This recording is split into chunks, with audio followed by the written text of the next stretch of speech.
Hello and welcome, you beautiful people. So today I am doing bookish confessions.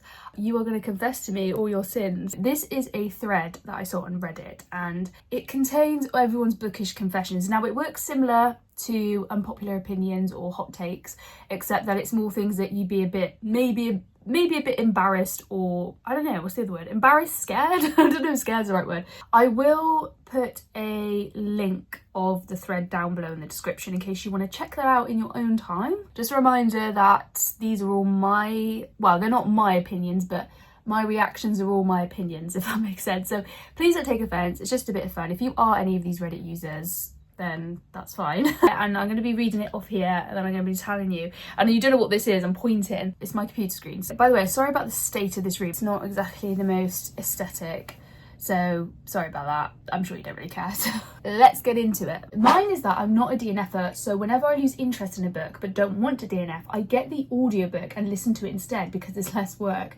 That's the only time I listen to audiobooks, sorry. Okay, I don't think that's embarrassing at all. So if you know me by now, you know that I don't DNF books. However, if you saw my video, which I will link somewhere down below, I kind of talk about this more and talk about how I'm going to start, once I've reached my reading goal this year, I'm going to start DNFing. So this user here is saying that, but I don't want to DNF. Now I think that's to do with your reading goal, isn't it? That's what it's to do with, isn't it? The thing with the audiobook, I have heard that before. I have had people advise me to do that. Like, oh, why don't you get the audiobook? But the thing is with me, I don't get on with audiobooks. I just don't. And people said, oh, read it along with the book. And I'm like, oh, I don't know. Like, if I don't get on with it, I don't get on with it. Do you know what I mean? This here is like, I'm not a DNFer. So whenever I lose interest in a book but don't want to DNF, I go to audiobook. But that to me would be even worse, I think. I have to be complete, like, not doing anything. So the only time I'm not doing anything completely, I guess, is when I'm sleeping. So this is why audiobooks just don't tend to work for me, because I can't multitask and listen. I'm a listener, I'm a good listener.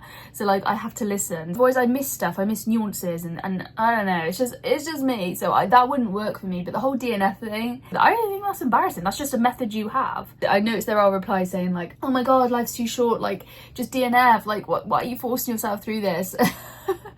And as someone who at the moment doesn't DNF, I get that. I feel like I can't fully review a book to you without reading it, because then people are like, well, you didn't finish the book. And it's right, you can't. I am of the opinion you can't really have much of a full review about something if you haven't read or watched it the whole way through. It doesn't mean you can't have an opinion on it, I just think you can't fully review a book. So maybe this is what this user's trying to get at. Sometimes I skim the spicy scenes. I don't mind spice, even like it usually, but every once in a while I want to get back to the plot. It's the only time I ever skim. My advice to you, my friend, would be just don't buy books with spicy scenes in. If I don't expect a spicy scene in a book, I'm like, oh, right, okay. Like, I just wasn't expecting it. Whereas if I go in knowing it's spicy, that's fine. Like, I'm like, okay, but I know what they mean. Sometimes like it just doesn't fit as well. Like, it's like, oh, they're trying so hard to put a spicy scene in here. So I do get what this user's trying to say. The fact that they admitted to skimming it completely is fine. I don't really think you miss an awful lot, let's be honest. I mean, everyone knows what goes down when you're intimate, right? You know, it can be slightly different, sure, but does it really build character? I get what they mean. It doesn't really add anything to the plot other than, well, they've had this intimate moment together and now they may or may not be closer because of it. Spicy scenes aren't necessary to move the plot forward. Like, you can have them and the reader can know, okay, they obviously were intimate for a moment. You don't need to show the intimacy. Does that make sense? Like, I feel like I know what they mean. It's not really necessary. I don't think that's embarrassing. I get upset when characters, I think that user means, is being unreasonable or negative. Like, I try not to let it ruin my day, but some days are easier than others. I know it's not that unheard of, but as a 37-year-old man, it's kind of embarrassing how I just crave H-A-E in my book. Sorry about that. I couldn't get my words out. H-A-E, what's that? I think I've come across this term before. Hang on, let me just do a quick Google. H-A-E, what is that? Happy ever after. Oh my God, am I even a book reader? I don't know what that meant. Basically saying he wants a happy ending in his book and he just craves a happy ending even though he's a 37-year-old man. Hey, there's nothing wrong with that. We listen and we don't judge. Nothing wrong with wanting a happy ending in your books. Like, that's absolutely fine. The world we live in now is kind of shitty most of the time. So like, you want that, baby, get it, you know, like it's absolutely fine. I'm nearly 30 and I want a happy ending sometimes. I don't want all doom and gloom. Do you know what I'm saying? So it's fine. And books are often, if not entirely, escapism for most people, so don't be shy about it. Since venturing into romantasy, I think I will be unable to read a book or series without any spice or at least sexual tension. I'm going to start a separate TBR with romantasy books that don't have explicit spice or are low on steam, because I want to overcome this. I don't know how even to call it, reservation, but right now I simply can't imagine enjoying a book that is just a book. Wow. I feel like this is a proper confession now. I feel like we're getting into it finally. This is like her basically admitting that, or sorry, I say her, this user's basically admitting that they can't really have a book without a lot of spice. That's fine, first of all. There's nothing actually wrong with that. Like, I don't never ever judge people for their book taste. I can't imagine a book that's just a book. That's the bit that gets me, because what do you mean by that? It's funny that automatically this user's like, well, that's not real books that I'm reading. They've obviously been told this, either by friends, social media, whatever, and this is what annoys me. Like, we shouldn't be judging people. It's still a book. I don't read romantasy, at least I don't think I have. It's not really my thing, but I get it. I get why girlies love it. I say that right, and I do actually like romantasy in films and TV and stuff, I think. Or is that more vampires? I kind of get the allure of, as being a woman. I do get it. It's not completely lost on me.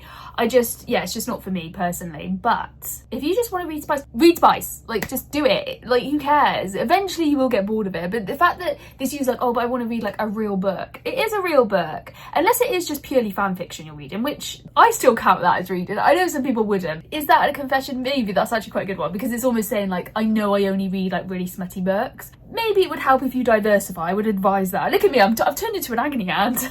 I know it's fantasy, so it's a bit more ambiguous. I don't know how to say it, but I hope that you are reading LGBT, non-white characters, so just hope that you're, diversifying. That's the only thing I would say. But if you want to carry on, baby, like, who cares? I will read a book so I can criticise it. I hated the hype around Twilight, so I read all of them. That's sensible, making sure you actually read a series and or book to make sure you can criticise it. But going in with that mindset, I don't know if that's necessarily helpful. I think if you're going into just like, oh, I want to criticise this book, so I'm going to read all of them, I don't know if that's sensible, only because that might not be your thing. It might not be your trope, it might not be your genre. Going in with that mindset is quite harmful, and I think if you're going to go in for the first time with a book you probably know you won't like and or enjoy, try and go in with an open mind, because going in with the sole purpose of criticism, well, that's all you're going to see is the bad stuff, if that makes sense. I don't think there's anything necessarily wrong with doing that, though, going into a book that you don't predict you're going to particularly like, but just seeing if maybe it changes your mind, or maybe just seeing what it has to offer and seeing what the hype is all about. There's nothing wrong with that. I've gone into books where I don't think I can like this. For example, Colleen Hoover, right? I'm not the biggest fan of Colleen Hoover. I've never read any of her books since reading The End of Us. And I went in and I tried to be open-minded. And actually, I'm going to admit, I did give it a 4 stars at the time. However, on reflection, I don't know if it deserved that, really. At the time, I went in not really knowing all that much about it, and because it was so big at the time, and just in an open mind, and I actually kind of enjoyed it. There were some parts I enjoyed. It isn't perfect, I want to make that clear, and it is problematic, but there were some parts that I did like, and it did make me tear up in places. I mean, that's not hard for me, as you know, I'm quite an emotional reader. I like to say like I don't get easily upset, but I do, let's be honest. If you've seen any of my videos, I usually end up crying over books. Just try and be open-minded. Going in saying I go in purely to criticise them, yeah, I don't know about that. I never used to DNF. I had to know what happened, even if that meant reading multiple books. Now I'll DNF whenever, one page at the end of a chapter 1, 75% into the book, for whatever reason. For example, I quit the Jasad Haya, sorry, I don't know what it is, after chapter 1 because the FMC called frogs croaking river roaches. I have a toddler now, and so I don't get to read as much. I refuse to waste time on a book that doesn't bring me joy. Let yourself DNF and feel no embarrassment or guilt. Although I don't do it at the moment, I am 100% about people DNFing. You should be enjoying your books, you should be live life loving them. Doing it after 1 chapter, as someone who doesn't DNF, is insane to me, or doing it after 1 page. If you are someone that just doesn't have a lot of time, I get why you would do that. This person has a toddler, so I think that's more than acceptable. That is interesting after only 1 page. I think for me, when I do start my DNF journey, I think it's gonna have to be so offensive for me to like go, yeah, bye. After 1 page, I mean, the thing about the croaking river roaches to describe frogs. Yeah, I mean, that's kind of dumb. I don't know if I DNF because of that. I would definitely call that out in my review or something, if that makes sense. I do get that mindset, and take note, Beth, because you know, this is for me as well. I know I don't have kids, but you know what I mean, I do have other responsibilities. Reading is meant to be enjoyable for the most part. I've just realised as well, you can see my plate, can't you? Sorry, it's so messy in here. I will one day have my own book place and I'll be like loving it. So yeah, maybe I should move this. I don't know, is it embarrassing? Probably. It's my breakfast. About 4 different bullet points here. I can't read books under 3 peppers. I gotta have that smut. So we've sort of talked about that already. I'm not gonna go in about that. I would absolutely rather read than to just do just about anything else. I buy books based on covers and have zero shame about it, and it bothers me when books I love get panned here. It almost makes me feel dumb for loving them. Okay, so let's start with that second one, because like I said, the first one we've already talked about. So I would absolutely rather read than do just about anything else. Same girl. Of course I would rather read than do anything else. I mean, I never have this chance, very rarely, but if I ever had the day where I could literally just read all day and I didn't have to cook, I didn't have to clean, you know, none of those regular chores, would I want to read all day? I think eventually I would actually get bored. I love reading for a few hours every day. Even I get a bit bored and I like to mix it up, you know, maybe that's my Mars being in Gemini, I don't know, but I do get a little bit bored. Even if I'm really loving the book, I think it's just, okay, I want to go out for a walk now, or okay, I want to like colour in, because I do adult colouring in, you know, I don't know, like listen to music, browse my phone, whatever, you know, whatever it is. I can't be just like doing that all day. Like I can do it for a good few hours, don't get me wrong. It does depend on my mood as well. I don't even think that's a confession. I think every reader does that. So yeah, this third point about buying books based on covers and having zero shame about it, I've done it. What was that? I've done it. It's like more of my bookish confession, but pretty covers are important, aesthetic covers. Now obviously everyone's different. Some people might hate one that everyone loves, vice versa. Everyone secretly is a lover of a good cover. Don't judge a book by its cover. Yes, you can, because it's just a book. It's not a person, it's not an animal, it's a book. So it's an object, essentially. I know we forget that as readers, but it is, so we can judge. It's fine. That's not to say that I also haven't picked up a book and I've thought, oh, that looks shit, but then I've read the blurb or I read the first, you know, page and I'm like, actually, that sounds kind of good. We do spend a lot of money, a lot of us, on books. Why can't we have it looking nice on our shelf, or for us, you know? Why not? Why can't we have nice things? Let me have nice things. Bothers me when books I love get panned here. It almost makes me feel dumb for loving them. I don't know what that means. I don't know where this user lives. I have no idea.